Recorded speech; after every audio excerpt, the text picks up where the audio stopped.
Hello everyone, स्वागत है आपका हमारे यूट्यूब चैनल में। जैसे कि दोस्तों आज के इस क्लास में हम लोग बिहार पुलिस कांस्टेबल री एग्जाम के लिए ये जो है आज आपका सेट नंबर 5 आपका कवर होगा। इसके पहले ऑलरेडी मैंने जो है आपको 4 तक आपको कवर करा दिया है। फ्रेंड्स, अगर आपने नहीं देखा है सारे क्लास को, सारा क्लास आपका 4 तक आपको अपलोड आपको कर दिया गया, जो कि आपको प्ले लिस्ट में अवेलेबल मिल जाएगा। तो वहाँ से अगर आप लोग सारे क्लास को विजिट करेंगे। इसके अलावा देखिए PDF जो है वीडियो की डिस्क्रिप्शन में टेलीग्राम का लिंक डाला गया है, तो टेलीग्राम से आप सभी लोग जुड़ जाएं। टेलीग्राम पर आपको सारा PDF भेज दिया जा रहा है, तो वहाँ से अगर आप लोग रिवीजन कर पाएंगे। और PDF देखिए आपको पहले ही आपको भेज दिया जाता है। तो PDF जो है इसमें, चूंकि इसमें क्या है कि आपका आंसर आपका नहीं दिया गया, और आंसर जो दिया गया है ये आपका व्याख्यात सहित आपका दिया गया, मतलब आंसर शीट आपका नहीं दिया गया है। इसी कारण से उसमें जो है आपका आंसर आपका नहीं है। तो आप सभी लोगों को पहले सेट लगा लेना है। उसके बाद जैसे आपको रिवील यहाँ पर आपको किया जाएगा, क्लास आपको देख लेना है, एनालिसिस आपको। उसके बाद आप सभी लोगों को मैच करना है कितना आपका करेक्ट जो है आपका हो पाया था। तो चलिए शुरू करते हैं आज के इस क्लास को और चीज़ों को समझते हैं। और देखिए जिस भी सेट में आपका आंसर आपका दिया गया है, ठीक है, अगर देखा जाए तो ज्ञान बिंदु GS एकेडमी भी अगर देखा जाए तो इसमें भी क्या है कि आंसर शीट आपका नहीं दिया गया। इसमें क्या है कि आंसर आपका एक अलग तरीके से आपका दिया गया है, इसलिए उसमें भी आंसर शीट आपका जो है नहीं दिया गया। इस वजह से जो है उसका भी आंसर शीट आपको नहीं मिल पा रहा है। तो बाकी आप लोग सेट पहले से लगा लेंगे, उसके बाद आप सभी लोगों को एनालिसिस जो है देख लेना है। तो आइए शुरू करते हैं आज के इस क्लास को और चीज़ों को समझते हैं। तो आज का पहला क्वेश्चन हमारा देखिए 1 नंबर में पूछा है कि भारतीय संविधान निम्न में से किसके शोषण के विरुद्ध अधिकार स्वीकृत करता है। ये आपको पर पूछा है। सभी क्वेश्चन में आपको अटेम्प्ट लेना है और 100 में से 100 आप सभी लोगों को बनाना है। तो देखिए यहाँ पर आपका जो राइट आंसर आपका हो जाएगा, देखिए बताना है कि भारतीय संविधान निम्न में से किसके शोषण के विरुद्ध अधिकार स्वीकृत करता है। ये आपको हमारा पूछा जा रहा है। तो यहाँ पर अगर देखा जाए तो यहाँ पर आप देख पाएंगे कि जैसा कि ऑप्शन में आपको दिया गया, इसके अकॉर्डिंग अगर हम बात करें तो ये बच्चों के लिए जो भी आपका जो है अधिकार प्राप्त करता है, स्त्रियों के लिए करता है, इसके अलावा जनजातियों के लिए तो ऐसा किसी प्रकार का प्रावधान नहीं है, और ये दलितों के लिए करता है। तो राइट आंसर जो हो जाएगा आपका ऑप्शन आपका C करेक्ट हो जाएगा, ध्यान रखेंगे। अगला क्वेश्चन हमारा नेक्स्ट देखिए पूछा रहे कि भारत में अवशिष्ट शक्तियाँ निहित होती है। बताएंगे राइट आंसर आपका क्या हो जाएगा।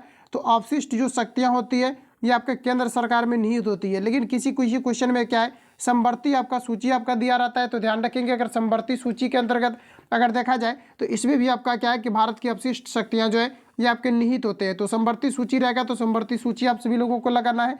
राइट आंसर यहाँ पर आपका एक करेक्ट हो जाएगा। अगला क्वेश्चन हमारा नेक्स्ट देखिए पूछा रहे, कहा जा रहा है कि निम्नलिखित में से कौन सा विषय संघ सूची के अंतर्गत आता है। ये आपको हमारा पूछा जा रहा है। तो दोस्तों ध्यान रखेंगे ये जो बीमा आपको दिया गया है ये आपके संघ सूची के अंतर्गत आते हैं। राइट आंसर यहाँ पर आपका एक करेक्ट हो जाएगा। अगला क्वेश्चन है कि निम्न में से कौन सा प्रशासन पर विधायी नियंत्रण के अंतर्गत नहीं आता है। ये आपको हमारा पूछा है। सभी ऑप्शन आपके सामने दिए गए, बताएंगे आप लोग राइट आंसर आपका क्या हो जाएगा।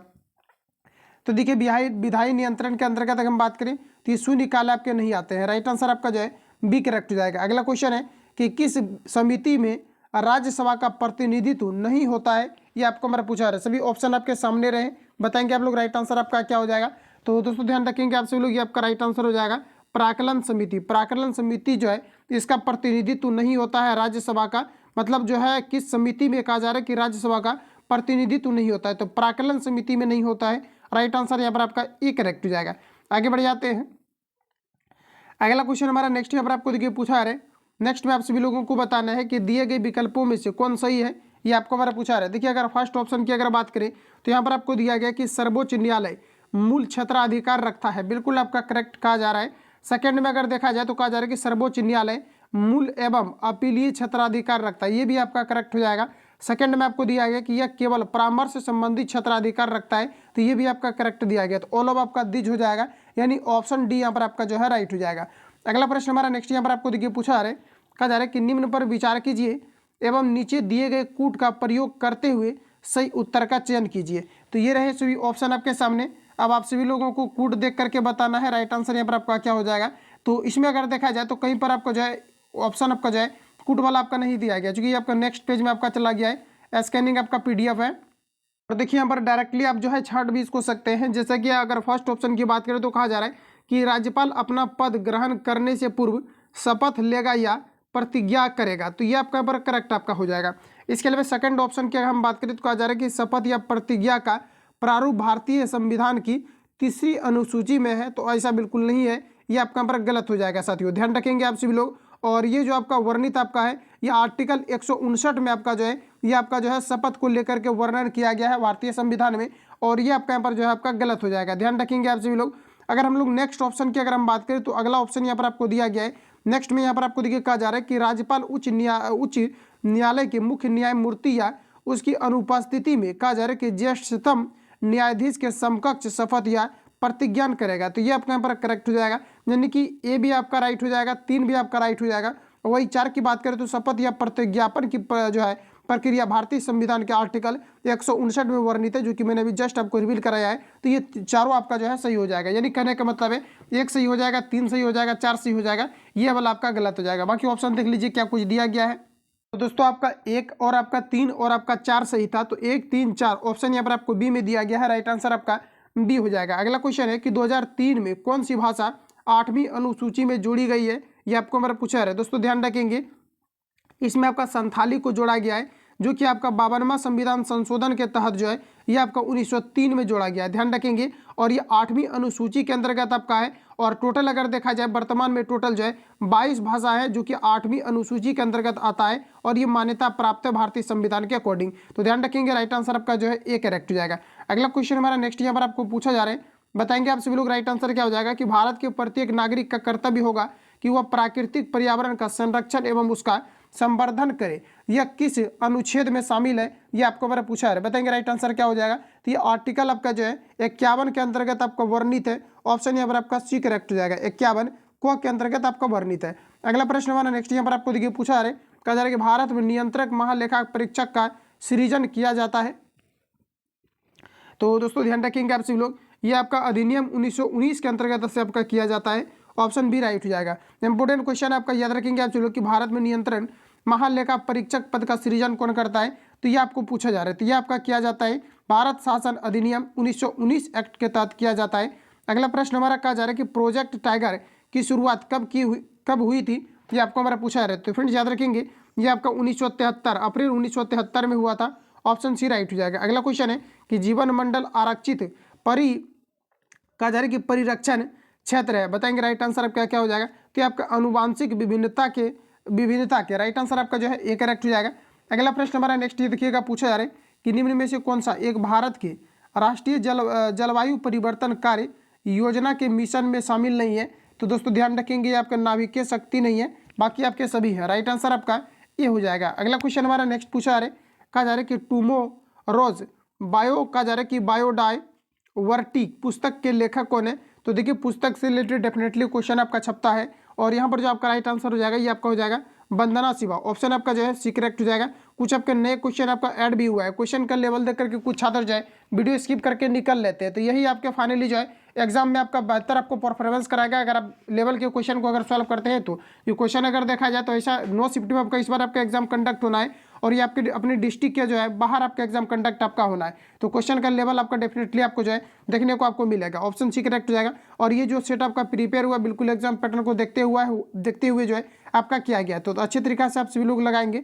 अगला क्वेश्चन है कि निम्न में से कौन प्राथमिक उपभोक्ता के उदाहरण है, ये आपको मेरा पूछा रहा है। देखिए प्राथमिक उपभोक्ता उदाहरण की बात करें तो ये आपका हिरन हो जाएगा। जो आपके शाकाहारी के जीव होते हैं ये सभी आपके जो प्राथमिक उपभोक्ता के अंतर्गत आते हैं। बाकी बाघ अगर देखा जाए तो ये आपका प्राथमिक उपभोक्ता के अंतर्गत नहीं आएगा, तो ये मीट खाते हैं। लोमड़ी की बात किया जाती है, ये भी मीट खाते हैं। चींटी की अगर बात किया जाए तो चींटी क्या होते हैं कि ये कोई भी मीठे चीज़ को खाता है, और ये डायरेक्टली जो है आप जो है पेड़ पौधे को ये नहीं खाता है, तो ये भी आपका गलत हो जाएगा। तो हिरन यहाँ पर आपका राइट आंसर हो जाएगा। ऑप्शन आपका यहाँ पर जो है बी करेक्ट हो जाएगा। आगे बढ़ जाते हैं।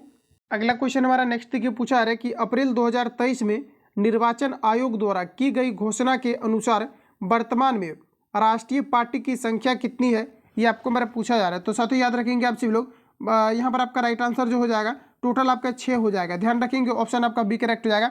और देखिए रिसेंटली अभी एक क्वेश्चन आपका पूछा जा रहा है कि वर्तमान में जो है अभी नया जो है ये किस पार्टी को जो है राष्ट्रीय राजनीतिक दल का दर्जा मिला है, तो ये आम जनता पार्टी को मिला है। सॉरी, ये जो मिला है ये मिला है आम आदमी पार्टी को मिला है, ध्यान रखेंगे। और वही अगर हम बात करें कि जो आपका टोटल आपका जो 6 अभी पार्टी है ये कौन कौन से हैं, तो ये भारतीय राष्ट्रीय कांग्रेस है, इसके अलावा भारतीय जनता पार्टी है, बहुजन समाज पार्टी आपका है, आम आदमी पार्टी आपका है, नेशनल पीपुल्स पार्टी है, इसके अलावा अगर देखा जाए तो CPI जो है पार्टी है। तो इस प्रकार से टोटल जो है 6 पार्टी अभी जो है कार्यरत है। राइट आंसर आपका बी करेक्ट हो जाएगा। अगला क्वेश्चन है, कहा जा रहा है कि भारत का पहला संविधान कहा जा रहा है कि साक्षर जीरा कहा जा रहा है कि कोल्लम किस राज्य में है, ये आपको हमारा बताना है। तो साथ ही याद रखेंगे ये आपका केरल में है। ऑप्शन सी राइट हो जाएगा। अगला क्वेश्चन है कि एक राष्ट्र एक उर्वरक परियोजना की शुरुआत किसके द्वारा की गई थी, ये आपको हमारा बताना है। तो ये आपका राइट आंसर हो जाएगा प्रधानमंत्री। ऑप्शन ए राइट हो जाएगा। अगला प्रश्न हमारा नेक्स्ट देखिए पूछा है, कहा जा रहा है कि वैश्विक आतंकवाद सूचकांक 2023 में भारत का स्थान क्या है ये आपको हमारा बताना है। तो भारत का 13वां स्थान है, ऑप्शन सी राइट हो जाएगा। अगला क्वेश्चन है, कहा जा रहा है कि वर्ल्ड इकोनॉमिक आउटलुक रिपोर्ट 2023 द्वारा भारतीय अर्थव्यवस्था की वृद्धि दर कितनी अनुमानित की गई है, ये आपको हमारा पूछा है। तो ये 5 पॉइंट आपका 9 किया गया है, कल भी मैंने आपको रिवील करा दिया है। राइट आंसर आपका जो है ये करेक्ट हो जाएगा। अगला क्वेश्चन हमारा नेक्स्ट देखिए पूछा जा रहा है, और ये क्वेश्चन आपका 3D प्रिंटिंग वाला इंपोर्टेंट आपका है। ध्यान रखेंगे आपसे लोग कि विश्व का प्रथम 3D प्रिंटिंग कहा जा रहा है कि प्रिंटेड रॉकेट का नाम क्या है, ये आपको हमारा पूछा जा रहा है। तो ये आपका राइट आंसर जो हो जाएगा ये आपका यहाँ पर हो जाएगा टेरॉन 1। अगला क्वेश्चन है कि भारत में व्यापारिक तौर पर कहा जा रहा है कि 5G सेवा लॉन्च करने वाली पहली कंपनी कौन सी है, तो ये पहली कंपनी है एयरटेल। राइट आंसर आपका जो है बी करेक्ट हो जाएगा। अगला प्रश्न हमारा नेक्स्ट देखिए पूछा जा रहा है, अगला में आप सभी लोगों को बताना है कि बाघ का जा रहा है कि गन्ना रिपोर्ट 2022 के अनुसार 2018 के गन्ना की तुलना में बाघों की संख्या कितनी वृद्धि हुई है, ये आपको हमारा पूछा जा रहा है। तो ये आपका टोटल हो जाएगा 200। राइट आंसर आपका जो है बी करेक्ट हो जाएगा। ध्यान रखेंगे आप सभी लोग। अगर पहले अगर देखा जाए तो टोटल जो है बाघ कितने थे आपका, तो ये आपका जो है 29 जो आपका जो है 67 आपका था, और इसमें फिर आपका क्या है कि लगभग 2018 से अगर 22 की बात किया जाए तो लगभग 200 जो है वृद्धि देखा गया है। तो राइट आंसर आपका जो है बी करेक्ट हो जाएगा। ध्यान रखेंगे। अगला प्रश्न हमारा नेक्स्ट देखिए पूछा रहा है कि अर्जुन पुरस्कार 2022 विजेता ओम प्रकाश का जा रहा है कि मिथर वाल, यहाँ पर आपको दिया गया कि मिथर वाल का संबंध किस खेल से है, ये आपको हमारा बताना है। तो ये आपका हो जाएगा निशानेबाजी। देखिए अर्जुन पुरस्कार जो दिया जाता है ये खेल प्रशिक्षण क्षेत्र में जो है दिया जाता है। राइट आंसर आपका ए करेक्ट हो जाएगा।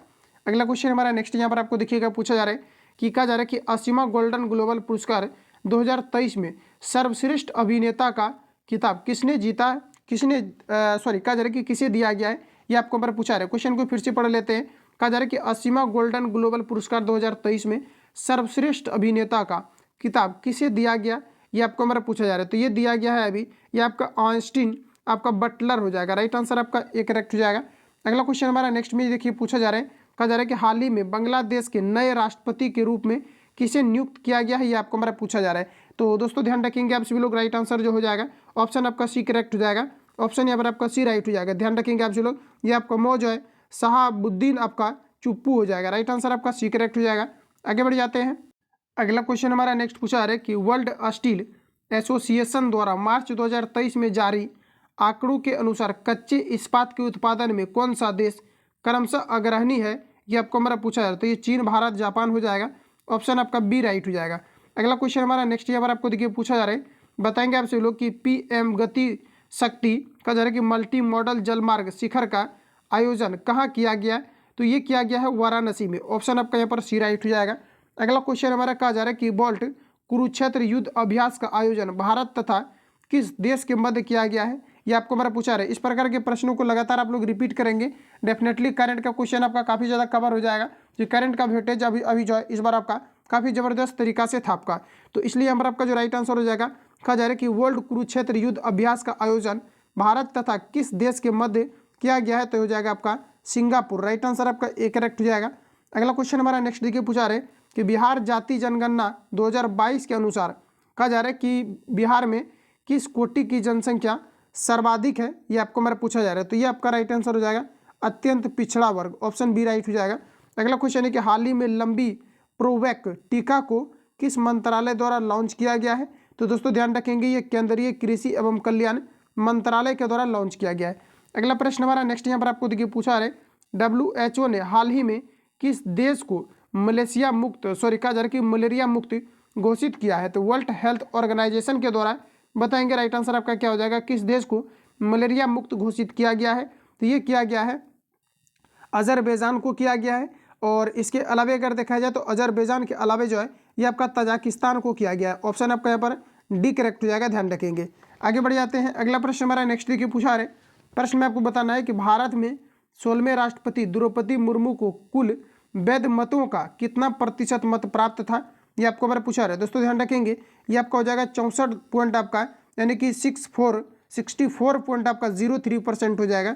ऑप्शन सी राइट हो जाएगा। अगला प्रश्न हमारा है कि निम्नलिखित में से किसे चिकित्सा के क्षेत्र में नोबेल पुरस्कार 2023 से सम्मानित किया गया है, तो ये किया गया है अभी आपका वेटालिन कारिको को, और साथ ही आपका जो है ड्रू विसमैन को भी किया गया है। राइट आंसर आपका जो है ये आपका दोनों हो जाएगा, और इस प्रकार से राइट आंसर जो है सी करेक्ट हो जाएगा। अगला प्रश्न हमारा कहा जा रहा है कि बजट 2023-24 में मनरेगा के लिए कितनी राशि आवंटित की गई है, तो मनरेगा के लिए टोटल जो है देखा जाए तो टोटल आपका जो है 21 दहाई सैकड़ा हज़ार 10,000 यानी कि 60,000 करोड़ रुपये जो है ये आपका किया गया है। राइट आंसर आपका सी करेक्ट हो जाएगा। अगला प्रश्न हमारा कि भारत सरकार ने किस वर्ष तक देश को टीबी मुक्त करने का लक्ष्य रखा है। इंपोर्टेंट क्वेश्चन है, ये 2025 तक रखा है, ध्यान रखेंगे, ऑप्शन सी राइट हो जाएगा।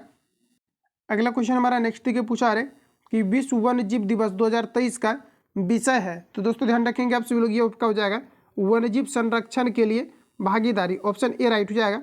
अगला क्वेश्चन है कि ऑपरेशन गंगा के पुस्तक के लेखक कौन है, ये आपको हमारा पूछा रहे। तो ऑपरेशन गंगा पुस्तक के लेखक कौन है, ये आपको हमारा पूछा रहे। तो ये आपका तरुण जो है पिनथोडे है। राइट आंसर आपका जो है तरुण पिनथोडे आपका हो जाएगा। राइट आंसर आपका बी हो जाएगा, ध्यान रखेंगे। अगला प्रश्न हमारा कहा जा रहा है कि बीसीसीआई द्वारा आयोजित महिला प्रीमियम लीग 2023 का खिताब मुंबई इंडियंस ने किसे हराकर जीता।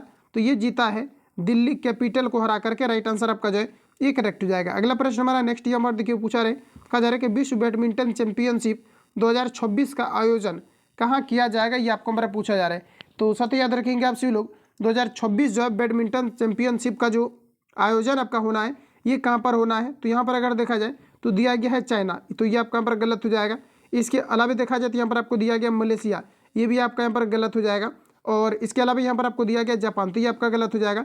इनमें से सभी कोई नहीं आपका राइट आंसर हो जाएगा, क्योंकि ये जो आपका होना है ये होना है भारत में। ऑप्शन आपका जो है डी यहाँ पर आपका करेक्ट हो जाएगा। तो रिपीट कर लेंगे, कहा जा रहा है कि विश्व बैडमिंटन चैंपियनशिप 2026 का आयोजन कहाँ होगा, तो ये होगा भारत में। राइट आंसर जो है ऑप्शन यहाँ पर आपका डी करेक्ट हो जाएगा। अगला प्रश्न हमारा नेक्स्ट डी के पूछा रहे, कहा जा रहा है कि क्षेत्रीय ग्रामीण बैंक की स्थापना कब की गई थी। तो दोस्तों ध्यान रखेंगे ये आपका 2 अक्टूबर 1975 को किया गया था। ऑप्शन आपका जो है बी करेक्ट हो जाएगा। अगला क्वेश्चन है कि निम्नलिखित में से कौन अप्रत्यक्ष कर का उदाहरण है, ये आपको हमारा पूछा रहा है। देखिए अप्रत्यक्ष कर की अगर हम बात करें तो सेवा कर जो होता है ये आपका अप्रत्यक्ष कर का उदाहरण होता है। बाकी जितने भी आपका दिया गया है ये आपके प्रत्यक्ष कर होते हैं। ऑप्शन आपका सी राइट हो जाएगा। अगला प्रश्न हमारा नेक्स्ट पूछा रहे कि छोटे व्यापारियों के लिए कहा जा रहा है कि एक मुश्त कहा जा रहा है कि आयकर योजना की सिफारिश की समिति, कहा जा रहा है कि किस समिति ने की, ये आपको हमारा पूछा रहा है। देखिए क्वेश्चन में कहा जा रहा है कि छोटे व्यापारियों के लिए एक मुश्त आयकर योजना की सिफारिश किस समिति ने की, ये आपको हमारा बताना है। तो ये किया गया आपका चलकर समिति के द्वारा। ऑप्शन ए राइट हो जाएगा। अगला क्वेश्चन हमारा नेक्स्ट यहाँ पर आपको देखिए पूछा रहे, कहा जा रहा है कि नकदी लेन देन सिद्धांत किसने दिया था। तो दोस्तों ध्यान रखेंगे आप सब लोग, ये दिया था फिशर ने। ऑप्शन आपका जो है बी राइट हो जाएगा। अगला प्रश्न हमारा कहा जा रहा है कि निम्नलिखित में से कौन सा राज्य कृषि को उद्योग का दर्जा देने वाला पहला राज्य है, ये आपको हमारा पूछा रहा है। तो ये राइट आंसर आपका हो जाएगा महाराष्ट्र। अगला प्रश्न हमारा नेक्स्ट यहाँ पर आपको देखिए पूछा रहे, कहा जा रहा है कि अशोक के किस शिलालेख में आत्म नियंत्रण की शिक्षा दी गई है, ये आपको हमारा बताना है। तो ये आपका यहाँ पर हो जाएगा छठी। देखिए राइट आंसर जो हो जाएगा ऑप्शन आपका सी करेक्ट हो जाएगा। अशोक के किस शिलालेख में आत्मनियंत्रण की शिक्षा दी गई है, तो ये आपका राइट आंसर हो जाएगा छठा। अगला प्रश्न है सिंधव सभ्यता के प्रमुख स्थल कहा जा रहा है कि आलमगीरपुर किस नदी के किनारे स्थित है, ये आपको हमारा पूछा है। तो ये आपका हिंडन नदी के किनारे स्थित है। ऑप्शन आपका बी राइट हो जाएगा। नेक्स्ट क्वेश्चन हमारा देखिए पूछा है कि किस ब्राह्मण में कहा जा रहा है कि गंधार पंचाल आदि के राजाओं का उल्लेख मिलता है। तो सभी याद रखेंगे ये जो आपका मिलता है ये मिलता है आपका शतपथ में मिलता है। राइट आंसर आपका सी करेक्ट हो जाएगा। अगला क्वेश्चन है कि देवपाड़ अभिलेख का संबंध किस शासक से है, ये आपको हमारे बताना है। तो ये आपका राइट आंसर आपका हो जाएगा विजय सेन से। ऑप्शन बी करेक्ट हो जाएगा। अगला क्वेश्चन हमारा नेक्स्ट देखिए पूछा रहे, कहा जा रहा है कि अलाउद्दीन खिलजी के समय भू राजस्व की दर उपज का कितना भाग था, ये आपको हमारे बताना है। तो ये अगर देखा जाए तो ये आपका आधा था, यानी 1/2 आपका राइट आंसर हो जाएगा। ऑप्शन ए करेक्ट हो जाएगा। अगला क्वेश्चन हमारा नेक्स्ट देखिए पूछा जा रहा है, कहा जा रहा है कि किसने वेद मार्ग प्रतिष्ठापक की उपाधि धारण की थी, आपको हमारा पूछा जा रहा है। तो ये जो फिर आपका किया गया था ऑप्शन एक में आपको दिया गया कि बुक्का प्रथम, उसके बाद आपको दिया गया कि हरि द्वितीय आपको दिया गया, उसके बाद देवराय आपका द्वितीय दिया गया, और इनमें से आपका कोई नहीं दिया गया है। तो याद रखेंगे आप सभी लोग, कहा जा रहा है क्वेश्चन में आपको कि किसने वेद मार्ग प्रतिष्ठापक की उपाधि धारण की थी, आपको हमारा पूछा रहा था। ये बुक्का प्रथम ने। ऑप्शन ए राइट हो जाएगा। अगला क्वेश्चन है औरंगजेब द्वारा, कहा जा रहा है कि औरंगजेब द्वारा जजिया कर को पुनः किस वर्ष लागू किया गया था, ये आपको हमारा पूछा रहा है। ये आपका रिपीटेड क्वेश्चन है, याद रखेंगे आप सभी लोग कि ये जो आपका लागू किया गया था पुनः आपका 1679 में किया गया था। ऑप्शन आपका यहाँ पर जो है डी करेक्ट हो जाएगा। अगला प्रश्न हमारा नेक्स्ट देखिए पूछा जा रहा है, कहा जा रहा है कि बंगाल में द्वैत शासन व्यवस्था की स्थापना किसने किया, ये आपको हमारा पूछा रहा था। ये किया गया था रॉबर्ट क्लाइव के द्वारा। ऑप्शन ए राइट हो जाएगा। अगला क्वेश्चन है, कहा जा रहा है कि सहायक संधि को स्वीकार करने वाले राज्यों का क्रम क्या है। तो यहाँ पर आपका राइट आंसर हो जाएगा Hyderabad, Mysore, Tanjore, option A right हो जाएगा। अगला क्वेश्चन हमारा नेक्स्ट देखिए पूछा है, कहा जा रहा है कि पहाया विद्रोह का संबंध किस राज्य से है। तो याद रखेंगे आप सभी लोग, इसका जो संबंध है ये आपका बिहार और झारखंड से है। राइट आंसर आपका ए करेक्ट हो जाएगा। आगे बढ़ जाते हैं, अगला क्वेश्चन हमारा नेक्स्ट देखिए पूछा जा रहा है, कहा जा रहा है कि 1857 के क्रांति को किस ब्रिटिश नायक ने इलाहाबाद में दबाया था, ये आपको हमारा पूछा जा रहा है। तो ये आपको हो जाएगा कर्नल नीर, ऑप्शन ए राइट हो जाएगा। अगला क्वेश्चन हमारा नेक्स्ट देखिए पूछा जा रहा है, कहा जा रहा है आज़ाद हिंद सरकार की स्थापना किसके द्वारा किया गया था, ये आपको हमारा पूछा जा रहा है। देखिए आज़ाद हिंद जो समाज की स्थापना जो किया गया था, सरकार की स्थापना जो किया गया था, ये किया गया था सुभाष चंद्र बोस के द्वारा, और ये जो है 1943 में किया गया था। यहाँ पर जो आपका राइट आंसर हो जाएगा सुभाष चंद्र बोस हो जाएगा, ऑप्शन आपका बी करेक्ट हो जाएगा। रिपीट करेंगे आप सभी लोग, इंपॉर्टेंट क्वेश्चन है, आज़ाद हिंद सरकार की स्थापना किसके द्वारा किया गया था, तो ये सुभाष चंद्र बोस के द्वारा 1943 में किया गया था। राइट आंसर आपका जो है बी करेक्ट हो जाएगा। अगला क्वेश्चन हमारा नेक्स्ट यहाँ पर आपको देखिए पूछा जा रहा है, अगला में आप सभी लोगों को बताना है कि निम्नलिखित में से कौन सी पुस्तक महात्मा गांधी द्वारा नहीं लिखी गई है, ये आपको हमारा पूछा जा रहा है। सबसे पहले हम लोग समझते हैं कि कौन कौन सी पुस्तक जो है महात्मा गांधी के द्वारा लिखा गया है। तो यंग इंडिया, बार बार आपसे पूछा जाता है यंग इंडिया के लेखक कौन है, तो महात्मा गांधी। हरिजन समाज के लेखक कौन है, तो महात्मा गांधी। हिंद स्वराज के भी महात्मा गांधी, और my experiment with the truth, ये महात्मा गांधी का जो है ऑटोबायोग्राफी है। ध्यान रखेंगे ये भी महात्मा गांधी के द्वारा लिखे गए। तो यहाँ पर आपका जो राइट आंसर हो जाएगा मेरी कहानी आपका करेक्ट आंसर हो जाएगा, जो कि महात्मा गांधी का पुस्तक नहीं है, ऑप्शन आपका सी करेक्ट हो जाएगा। ध्यान रखेंगे, आगे बढ़ जाते हैं। और देखिए अगर आपको पूछा जाता है मेरी कहानी के लेखक कौन है, तो ध्यान रखेंगे ये जवाहरलाल नेहरू थे। ध्यान रखेंगे जवाहरलाल नेहरू थे, ऑप्शन आपका सी करेक्ट हो जाएगा। अगला प्रश्न हमारा नेक्स्ट देखिए पूछा है, कहा जा रहा है कि किस अधिवेशन में प्रथम भारतीय महिला ने, कहा जा रहा है कि कांग्रेस अधिवेशन की अध्यक्षता की थी, ये आपको हमारा पूछा जा रहा है। बताएंगे राइट आंसर आपका क्या हो जाएगा, तो ये आपका यहाँ पर हो जाएगा 41वां अधिवेशन, ऑप्शन आपका ए करेक्ट हो जाएगा। आगे बढ़ जाते हैं, अगला क्वेश्चन हमारा नेक्स्ट देखिए पूछा है, कहा जा रहा है कि समानता, स्वतंत्रता एवं बंधुत्व किस क्रांति का प्रमुख नारा था, ये आपको हमारा पूछा जा रहा है। तो साथ ही याद रखेंगे आप सभी लोग, ये आपके फ्रांस की क्रांति हो जाएगा, ऑप्शन आपका जो है सी करेक्ट हो जाएगा। अगला क्वेश्चन है कि निम्नलिखित में से किन दो भौतिक राशियों की इकाई एक ही है, ये आपको हमारा पूछा जा रहा है। सभी ऑप्शन आपके सामने दिए गए हैं। तो देखिए यहाँ पर अगर देखा जाए तो फर्स्ट ऑप्शन में आपको दिया गया है दाब, और आपको बल आपको दिया गया, तो बताना है कि किसका यूनिट जो है ये आपका समान होगा। तो देखिए अगर दाब की अगर हम बात करें तो दाब का जो आपका होता है ये आपका होता है पास्कल, वही अगर बल की बात करो तो ये आपका होता है न्यूटन, लेकिन हमें सेम बताना है। और देखिए बल का होता है आपका न्यूटन, और भार का भी जो यूनिट होता है ये भी आपका न्यूटन होता है। तो राइट आंसर आपका बी करेक्ट हो जाएगा, जिसका कि यूनिट आपस में क्या है, तो आपका बराबर है। अगला प्रश्न हमारा कहा जा रहा है कि एनीमोमीटर उपकरण का प्रयोग डैश को मापने के लिए किया जाता है। तो दोस्तों ध्यान रखेंगे इसका जो है वायु की गति को मापने के लिए एनीमोमीटर का प्रयोग किया जाता है, ऑप्शन ए करेक्ट हो जाएगा। अगला प्रश्न हमारा नेक्स्ट में देखिए कहा जा रहा है कि निम्नलिखित में से कौन सा सही समीकरण को दर्शाती है, ये आपको हमारा पूछा जा रहा है। तो देखिए याद रखेंगे कि यांत्रिक ऊर्जा और माइनस आपका गतिज ऊर्जा बराबर आपका स्थितिज ऊर्जा होता है। इसके लिए देखिए सिंपली आप ये समझिए कि जो आपका यांत्रिक ऊर्जा होता है ये गतिज ऊर्जा और स्थितिज ऊर्जा ये दोनों का आपका योग होता है। तो गतिज ऊर्जा को इस पार ले आएंगे तो ये आपके माइनस में आपका हो जाएगा, जो कि सही जो है फॉर्मूला को आपका रिप्रेजेंट करेगा, ऑप्शन ए करेक्ट हो जाएगा। आगे बढ़ जाते हैं, अगला प्रश्न हमारा नेक्स्ट देखिए पूछा जा रहा है, कहा जा रहा है कि बर्नौली का प्रमेय किसके संरक्षण के सिद्धांत पर आधारित होता है, ये आपको हमारा पूछा जा रहा है। तो दोस्तों ध्यान रखेंगे ये आपका हो जाएगा ऊर्जा के संरक्षण पर जो है आधारित होते हैं। अगला प्रश्न हमारा नेक्स्ट देखिए पूछा जा रहा है, कहा जा रहा है कि निम्नलिखित में से किसकी भिन्नता के कारण संपीड़न और विरलन उत्पन्न होते हैं। तो यहाँ पर आपका राइट आंसर हो जाएगा हवा का दबाव के कारण से। अगला क्वेश्चन हमारा नेक्स्ट देखिए पूछा जा रहा है, कहा जा रहा है कि आभासी और सीधी छवि के लिए दर्पण का आवर्धन होना चाहिए। तो साथ ही ध्यान रखेंगे कहा जा रहा है कि आभासी यानी काल्पनिक और सीधी जो है आवर्धन के लिए दर्पण होना चाहिए, कहा जा रहा है कि छवि के लिए दर्पण का आवर्धन होना चाहिए। किस प्रकार से होना चाहिए, तो ये आपके धनात्मक होना चाहिए। और देखिए याद रखेंगे आप सभी लोग कि आभासी प्रतिबिंब जो बनता है आपका ये हमेशा आपका पॉजिटिव आपका होता है। तो राइट आंसर जो है ये आपका करेक्ट हो जाएगा। अगला प्रश्न हमारा कहा जा रहा है कि निम्नलिखित में से कौन सा परमाणु के बारे में सत्य नहीं है, ये आपको हमारा पूछा जा रहा है। तो देखिए फर्स्ट ऑप्शन में यहाँ पर आपको दिया गया है, कहा जा रहा है कि दो तत्वों के परमाणु, कहा जा रहा है कि परमाणु समान होते हैं, दो तत्वों के परमाणु समान होते हैं। तो ये आपका यहाँ पर सही दिया गया या फिर आपका गलत दिया गया, तो ये आपका गलत आपका दिया गया। दो परमाणु जो है दो तत्व के परमाणु ये अलग अलग आपके हो सकते हैं। एक ही तत्व के परमाणु जो है, क्योंकि तत्व का आपका डिफिनेशन ही होता है कि वो इस प्रकार के पदार्थ जो कि एक ही प्रकार के परमाणु से मिल करके बने हो वो आपका तत्व कहलाते हैं। यहाँ पर आपको दो तत्व दिया गया तो दोनों का गुण जो है यानी कि आपका अलग अलग हो सकता है, दोनों अलग अलग परमाणु से मिलकर के आपके बने हो सकते हैं। तो राइट आंसर जो हो जाएगा ऑप्शन आपका ये करेक्ट हो जाएगा, ध्यान रखेंगे।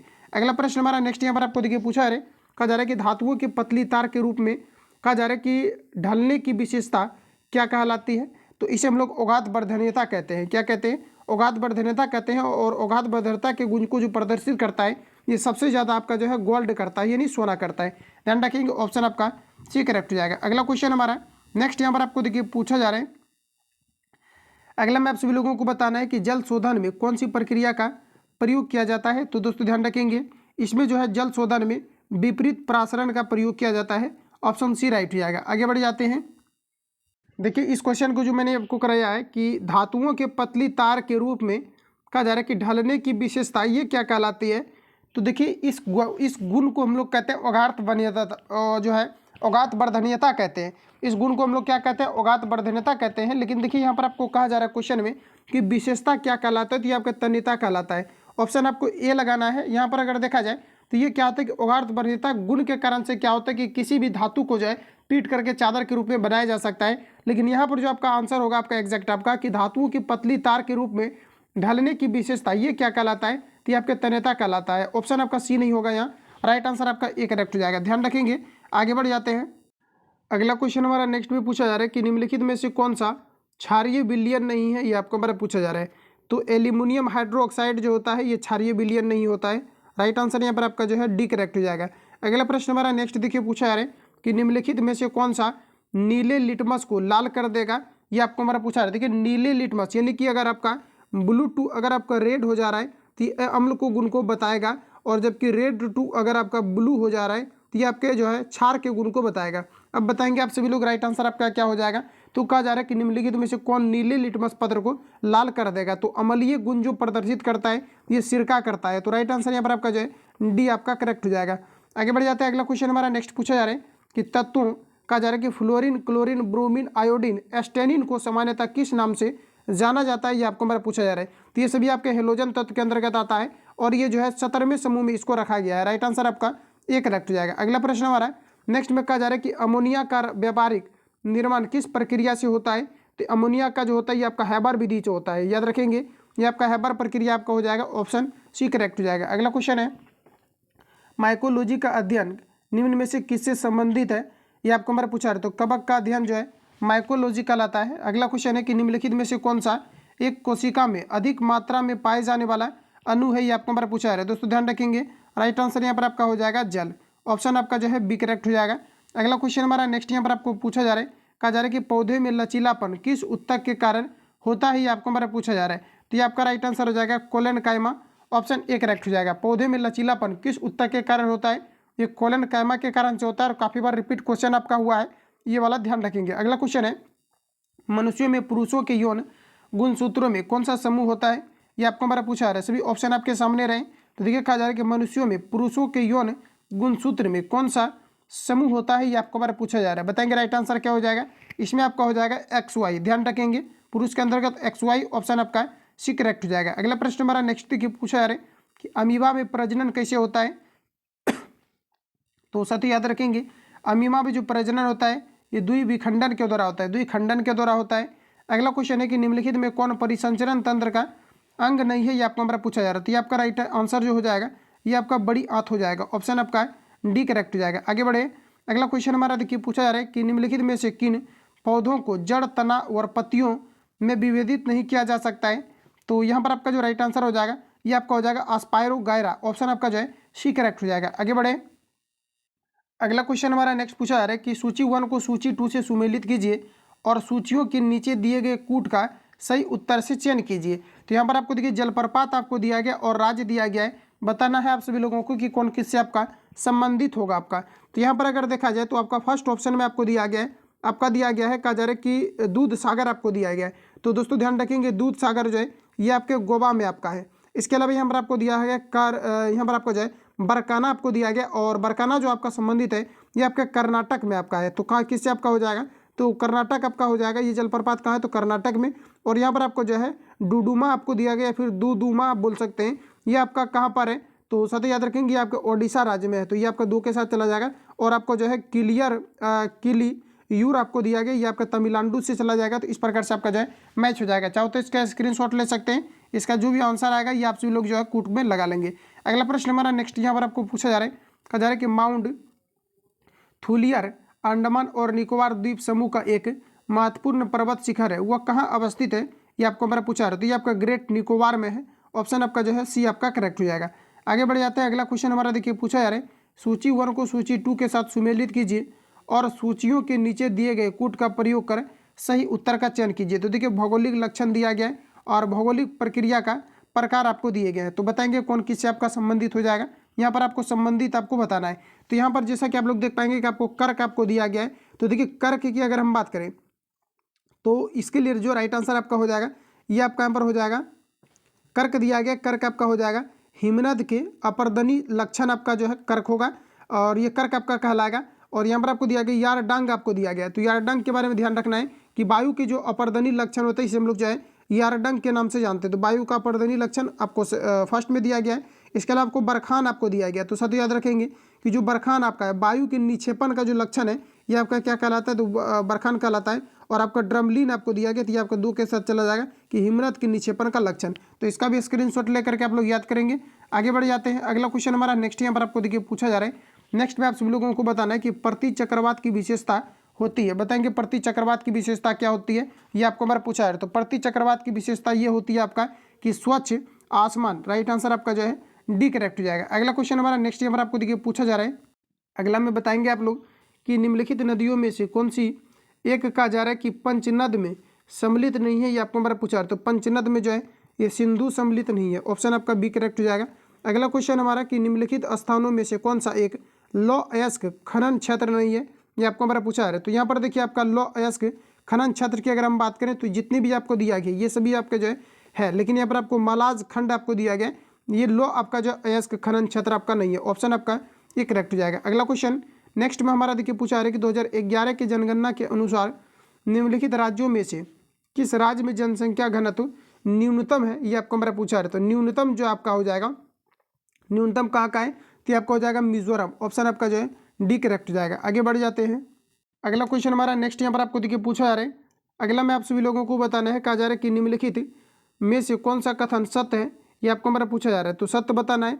तो यहाँ पर आपका हो जाएगा कि ब्रिक फील्डर ऑस्ट्रेलिया में चलने वाली गर्म एवं शुष्क हवा है। ऑप्शन आपका जो है डी करेक्ट हो जाएगा। अगला क्वेश्चन हमारा नेक्स्ट में बताना है कि कन्याकुमारी से कृष्णा डेल्टा तक के तट को किस नाम से जाना जाता है, तो साथ ही इसे जाना जाता है कोरोमंडल तट। ऑप्शन बी राइट हो जाएगा। अगला क्वेश्चन है कि रोहिला राष्ट्रीय उद्यान किस राज्य में स्थित है, तो ये रोहिला राष्ट्रीय उद्यान जो है ये हिमाचल प्रदेश में स्थित है। ऑप्शन सी राइट हो जाएगा।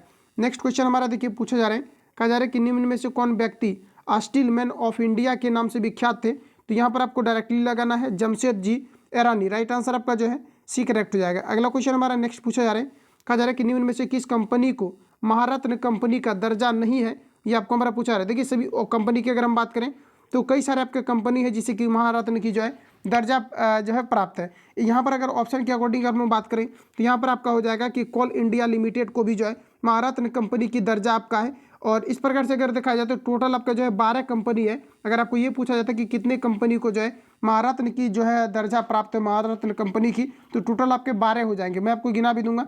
उसके अलावा यहाँ पर आपको देखिए हिंदुस्तान आपको जो है एरोनॉटिक्स इंडिया लिमिटेड दिया गया, तो इसको नहीं है। राइट आंसर जो हो जाएगा ऑप्शन आपका बी ही यहाँ पर आपका करेक्ट हो जाएगा। तो ये इसको जो है महारत्न कंपनी का जो है दर्जा प्राप्त है। पावर आपका फाइनेंस कॉर्पोरेशन, गेट इंडिया जो है लिमिटेड, इन सभी को जो है महारत्न कंपनी का दर्जा है। तो राइट आंसर जो हो जाएगा ऑप्शन आपका बी करेक्ट हो जाएगा, ध्यान रखेंगे। अब देखिए 12 कौन कौन सी कंपनी है जिससे कि महारत्न की दर्जा प्राप्त है, तो भारत जो है आपका एक है भारत हैवी जो है इलेक्ट्रिकल लिमिटेड, इनको है। और दूसरा अगर हम बात करें तो भारत पेट्रोलियम कॉर्पोरेशन लिमिटेड हो गया, कोल इंडिया लिमिटेड हो गया जो कि ऑप्शन में आपको दिया भी गया है, गेट इंडिया लिमिटेड हो गया, steel authority of India limited हो गया, इंडियन ऑयल कॉर्पोरेशन लिमिटेड आपका है, एनटीपीसी आपका है, तेल और प्राकृतिक गैस नियमन लिमिटेड जो आपका है इसको भी मिला हुआ है। इसके अलावा पावर इंडेक्स कॉर्पोरेशन की बात करें तो ये भी आपका हो जाएगा। पावर आपका grid corporation of India limited की बात करें तो इसको भी आपका है। ग्रामीण विद्युतीकरण निगम की बात करें तो इसको भी आपका जो है महारत्न कंपनी का जो है दर्जा प्राप्त है। और हिंदुस्तान पेट्रोलियम कॉर्पोरेशन लिमिटेड की अगर हम बात करें तो इसका भी है। तो इस प्रकार से टोटल जो है आपका 12 कंपनी को जो है महारत्न कंपनी का जो है दर्जा प्राप्त है। तो राइट आंसर यहाँ पर आपका बी करेक्ट हो जाएगा। अगला क्वेश्चन हमारा नेक्स्ट पूछा रहा है कि कहा जा रहा है कि कंपनी पॉक्स नामक बीमारी को विश्व स्वास्थ्य संगठन द्वारा नाम जो है क्या नाम दिया गया है, ये आपको हमारा पूछा रहा है। तो दोस्तों ध्यान रखेंगे आपका राइट आंसर हो जाएगा एम पॉक्स आपका हो जाएगा, ऑप्शन सी करेक्ट हो जाएगा।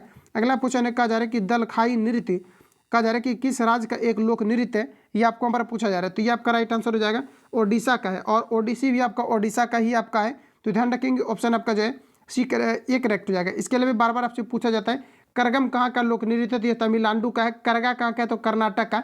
यक्षगान भी आपका कर्नाटक का है। कथकली आपका केरल का है। कुचिपुड़ी आपका जो है आंध्र प्रदेश का है। इन सभी फैक्ट को याद रखेंगे, ऑप्शन आपका ए करेक्ट हो जाएगा। अगला प्रश्न हमारा नेक्स्ट में कहा जा रहा है कि भारतीय वायुसेना के लिए राफेल विमान किस देश से खरीदे गए हैं, ये आपको हमारा पूछा जा रहा है। तो ये तो आप लोगों ने बना लिया होगा, ये आपका राइट आंसर हो जाएगा फ्रांस, ऑप्शन सी करेक्ट हो जाएगा। अगला क्वेश्चन हमारा नेक्स्ट में पूछा जा रहा है कि लुप्त संख्या ज्ञात करें। तो ये आपको देखिए रीजनिंग से क्वेश्चन आपका पूछा गया है, लुप्त संख्या बताना है, सॉल्व करेंगे आप सभी लोग रीजनिंग।